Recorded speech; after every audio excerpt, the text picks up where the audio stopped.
Bonjour. Alors maintenant, on va expliquer l'œuf. Alors je répète encore le cours. Rabbi Yosef, regardez. Donc on a dit que Rabbi Hanan, il avait beaucoup d'élèves, il a étudié beaucoup d'heures, et après il a décidé de prier pour annuler le Yetzer Hara de l'idolâtrie, il a réussi. Après il a voulu annuler le Yetzer Hara, la tendance négative vers les interdits physiques, il a également réussi. Et ce qui s'est passé, c'est que les enfants, les jeunes ont arrêté d'étudier la Torah. Donc hier on a expliqué pourquoi. Et deuxième conséquence, les poules ont arrêté de pondre des œufs. Qu'est-ce que ça veut dire que les poules ont arrêté de pondre des œufs? Pourquoi? Quand on enlève cette tendance vers les relations interdites, les œufs n'existent plus, il n'y a plus d'œufs. Quelle est la symbolique? Quelle est la symbolique de l'œuf? L'œuf, il symbolise un peu cette énergie qu'on appelle l'énergie identitaire. Pourquoi, Rabbi Yosef? Donc on a expliqué en fait que quand un homme il n'étudie pas la Torah, quand un homme il n'a plus cette énergie, cette libido, toute l'énergie identitaire a disparu, il n'a plus envie d'étudier la Torah. C'est cette énergie-là, si vous voulez, créatrice, qui va lui permettre d'étudier la Torah. Cette énergie créatrice qui va lui permettre d'avoir des enfants, elle va également lui permettre, s'il l'utilise dans l'étude de la Torah, de pouvoir créer des élèves. C'est ça qu'on a dit. Vous comprenez ça qu'on a dit. Maintenant, quel rapport avec l'œuf? Pourquoi qu'on enlève, qu'on annule cette énergie libidinale? Il n'y a plus d'œufs dans le monde. Je vais vous dire pourquoi. C'est quoi un œuf? Un œuf, en réalité, écoutez bien, Rabbi Yosef, vous allez me dire si vous êtes d'accord. Ça, c'est un chidouche que j'ai vu un peu dans le Harizal, mais que j'ai un peu arrangé. L'œuf, en réalité, c'est une potentialité avortée. C'est quoi un œuf? C'est une potentialité qui peut s'exprimer, mais qui peut avorter. Il y a deux œufs. Il y a les œufs qui donnent des poussins, qui vont donner des coques, et puis il y a des œufs à la coque. Je m'excuse, je ne suis pas fait exprès. D'accord? Donc, qu'est-ce que ça veut dire? Ça veut dire qu'en fait, un homme, il a deux possibilités d'être. Il peut devenir un grand homme. Son œuf peut casser la coquille et révolutionner un peu son entourage et devenir un grand homme. Comme dirait Malraux, il a atteint la grande vie.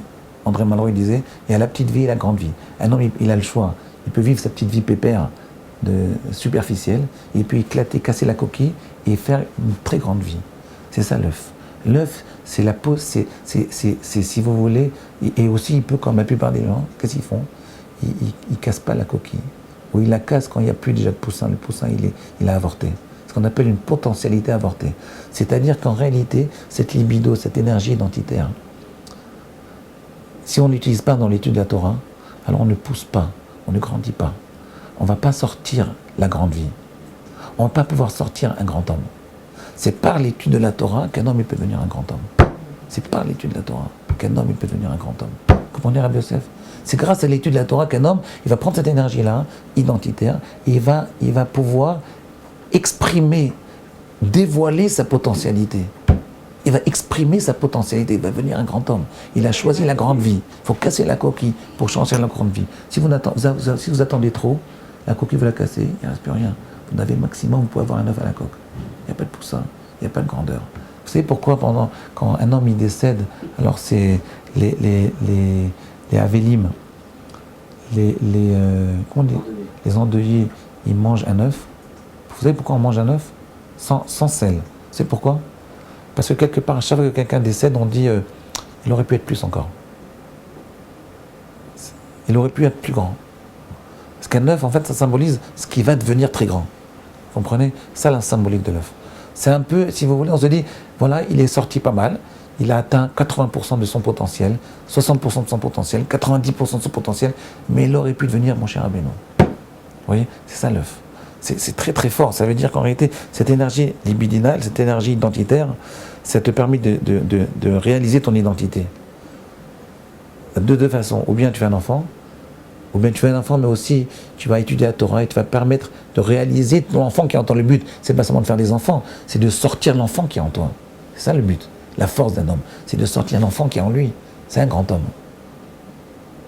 Vous comprenez, Rabbi Yosef? C'est ça un grand homme. Il va sortir l'enfant qui est en lui. Voilà, c'est ça Rosh Hashanah Yom Kippour. Vous voyez, Rosh Hashanah, on dit Yemei Rachamim. Rachamim, ça vient de la racine Rechem. Rechem, ça veut dire utérus, c'est la matrice. C'est ces jours-là, c'est tous ces 40 jours-là, du Rosh Chodesh Elul jusqu'à Rosh Hashanah et après jusqu'à Yom Kippour, l'homme il va pouvoir se développer.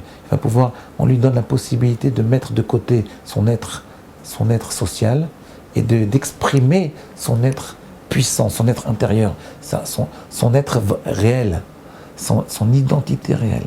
Ça se fait par la Torah. Demain, je continue encore. À demain.